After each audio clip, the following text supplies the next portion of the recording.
What are we doing today? We're proving that learning loop works. Let me give you a case study. The other day, I found myself doing the same thing that I'd done 100 times before, which was come out of a meeting into an hour and a half break before my next meeting.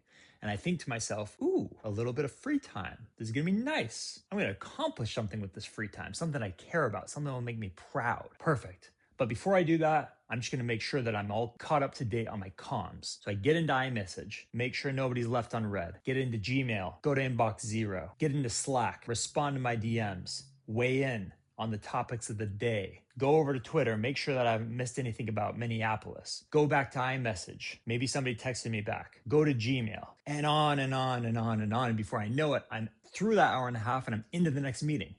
Bam. Where did all that time go? I didn't accomplish anything. I just read messages. So I recognize this as something that I call the reactivity trap.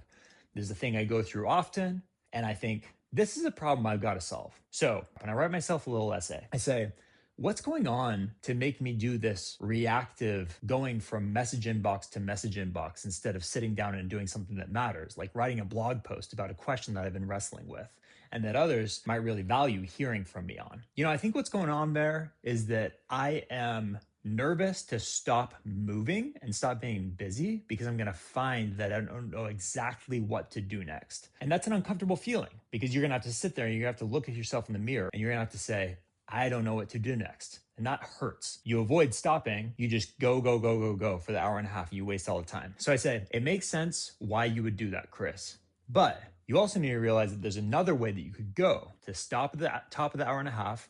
Recognize that if you stop, you're going to find a little bit of discomfort, a little bit of pain, and it's going to be fine because you're expecting that pain. And what's on the other side of that pain is you having decided what really matters to do with the next hour and a half. You need to know that if you decide something to focus on hard for the next hour and a half, it's going to feel really, really good. So I wrote that essay and I put it away. A couple days later, I found myself again. I want to just mindlessly jump from inbox to inbox. I said, wait, I wrote a little note to myself about this the other day from a higher, wiser me. So I search in my notes for reactivity. I find the reactivity trap. I read this like 2-paragraph letter to myself, and it made me hungry to decide what I was going to do for the next hour and a half. I stopped. I wrote an essay that I've been wanting to write for a while, and I got through the hour and a half, and I felt good, and I went into my meeting fulfilled. This is just one instance of how Learning Loop can pass a wisdom from a past you to the current you to make yourself better decisions.